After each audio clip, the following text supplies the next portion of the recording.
É pra mandar pra quem? Pra tia Alexandra. Pra quê? Pra tia Alexandra. Pra ela ficar o quê? Feliz. Então lê. Ó.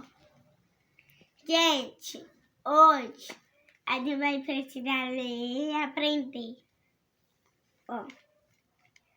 João corta pão, Maria mexe, Nian, Gu.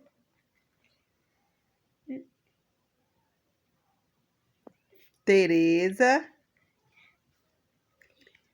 Tereza, mãe da mesa para a festa do tatu.